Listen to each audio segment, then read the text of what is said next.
Bab 1425. Tiba di kota Kekaisaran Qin. Erik Qin juga merasa di luar dugaan, kebetulan sekali. Raja Perang, bukannya julukan ayahanda dari Cindiana Liang. Erik Qin juga tidak menyangka, di salah satu formasi transisi kuno, bisa berjumpa dengan bawahan Raja Perang. Saudara Qin, kamu ini mau kembali ke kota Kekaisaran. Kalau begitu kita bisa bersama. Setelah berbincang 2-3 kata, Tiger Gao adalah orang yang muda akbar.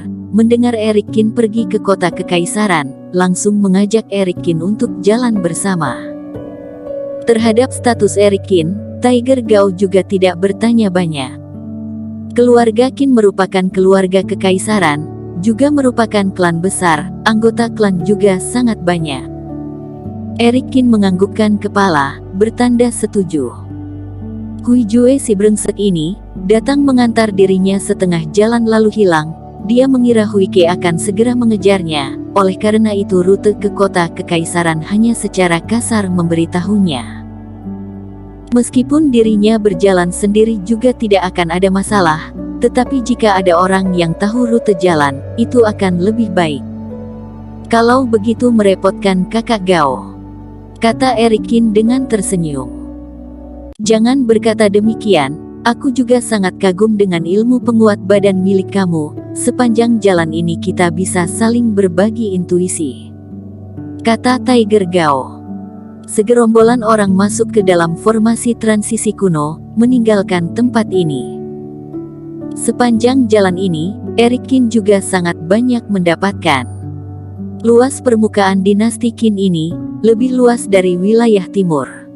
Laut Hantu dan sekitar sini adalah wilayah perbatasan dinasti Qin. Mereka berdua menggunakan formasi transisi kuno terus menempuh perjalanan, menghabiskan waktu puluhan hari. Tetapi meminjam kesempatan ini, Erik Qin memiliki waktu pelatihan yang sangat santai. Di sisi peningkatan kultivasi, Erik Qin sudah berhenti. Dirinya setelah mencapai fase distraksi, peningkatan yang terlalu pesat, juga butuh waktu untuk mendalami. Sumber energi elemen air dia juga sudah memahami, sekarang sedang menggunakan sumber energi elemen air membina raga Raja Qin, sambil menyerap filamen sumber energi yang tersisa di Master Abadi Rui. Dan sisa waktu lainnya, digunakan Erik Qin untuk meneliti ingatan yang ditinggalkan oleh Master Abadi Rui. Semakin menelitinya, Erik Qin semakin merasa ini adalah sebuah gudang pusaka. Bahkan posisi dari pegunungan Liantian, Erik Qin sudah mengetahuinya. Selain itu, pemahaman terhadap taktik ilusi Master Abadi Rui juga semakin mahir. Karena, di zaman kuno, Master Abadi Rui mengandalkan taktik ilusi menggemparkan dunia abadi. Semakin mendalami, Erik Qin semakin merasa jarak dirinya dengan pemahaman sumber energi ilusi sudah semakin dekat. Sebaliknya, Erik Qin terhadap sumber energi elemen air masih belum mahir, sekarang hanya mengandalkan filamen sumber energi Master Abadi Rui untuk membina. Erik Qin juga tidak terburu-buru, terus menempuh perjalanan, juga tidak ada banyak waktu tenang untuk berkomunikasi dengan pergerakan langit. Lebih baik setelah tiba di kota Kekaisaran, baru menenangkan hati. Puluhan hari meninggalkan Laut Hantu. Geng Laut Hantu sudah selesai memperbaiki perahu Dewa Penunggang Naga, siap untuk berangkat pulang. Di Laut Hantu, Hui Ke penuh kelelahan terbang keluar. Halo, penumpang kapal dewa sudah pergi kemana? Hui Ke terbang di udara, bertanya kepada anggota geng Laut Hantu. Senior, para penumpang sudah turun kapal semua. Melihat kekuatan Hui Ke, para anggota geng pun mengetahui kemampuan Hui Ke yang sebenarnya, sikap pun sangat sopan. Bukannya hari ini baru menepi ke daratan. Kenapa sudah pergi semua? Kata Hui Ke mengerutkan kening. Senior, kamu sudah lupa ya, perahu Dewa Penunggang Naga kali ini, berangkat lebih awal 1 hari. Yunzi sekarang terbang keluar, tidak berdaya berkata, lagi pula kami sudah berlabuh 11 hari, saudara Qin sudah pergi. Sudah 11 hari. Hui Ke tercengang. Dirinya yang menjemput Eric Kin ke sini, alhasil malah orangnya hilang. Apakah karena bertarung dengan roh jahat, tidak berhati-hati masuk ke dalam dimensi kacau, masuk ke dalam dimensi maya membuat waktu bergerak lebih cepat? Setelah mengetahui sudah menyia-nyiakan begitu banyak waktu, Huike tidak basa-basi lagi, menggoyangkan badan dan terbang. Ketua, menurutmu Tuan Qin memiliki pendekar kuat yang melindunginya, pendekar ini memiliki status apa? Tanya anggota geng Laut Hantu.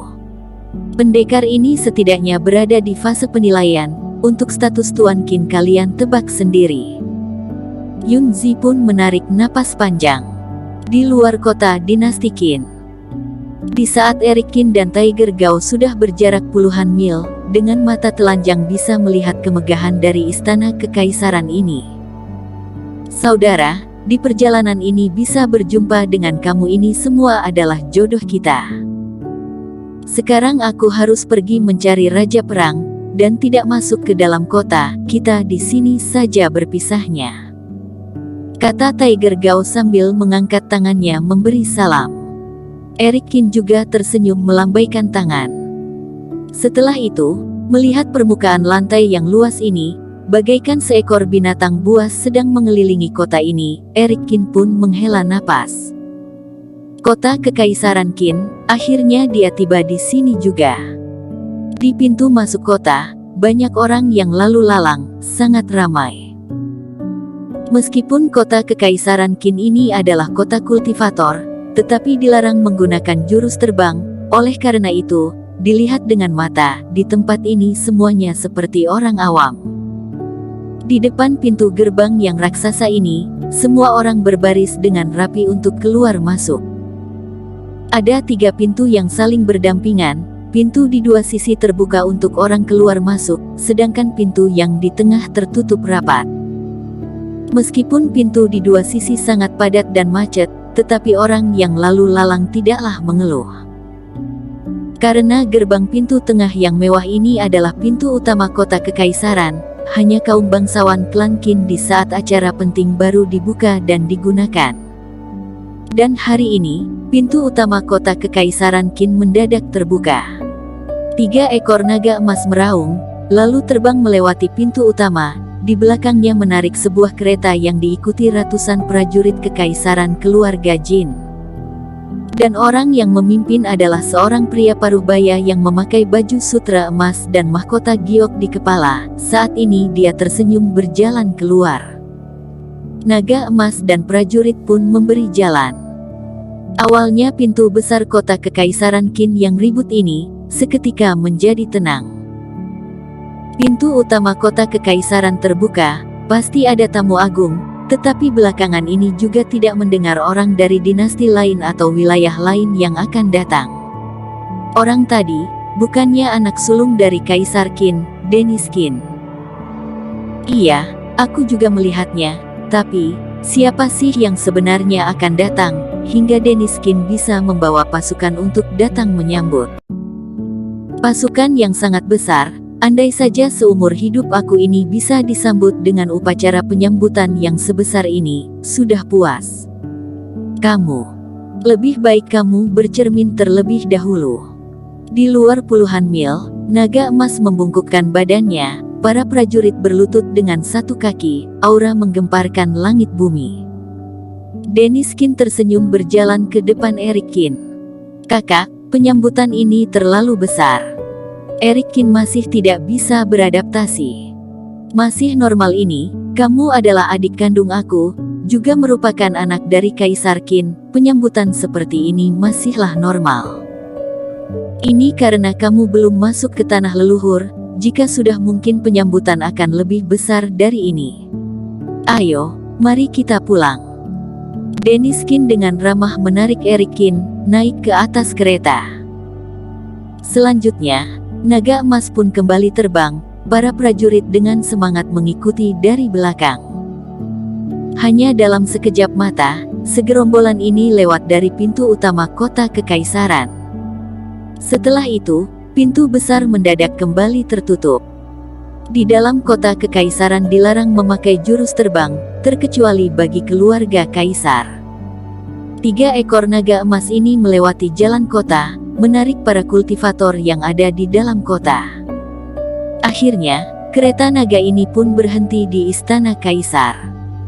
Tetapi bukan berhenti di istana depan, melainkan berhenti di kawasan tempat tinggal keluarga Kaisar Qin. Meskipun luas wilayah di sini tidak sebesar kota Kekaisaran Qin, tetapi memiliki lingkungan yang tenang dan indah. Adik keempat, pesta penyambutan kamu aku atur di malam hari. Ayahanda masih membina. Aku sudah memberitahu adik kedua dan adik ketiga.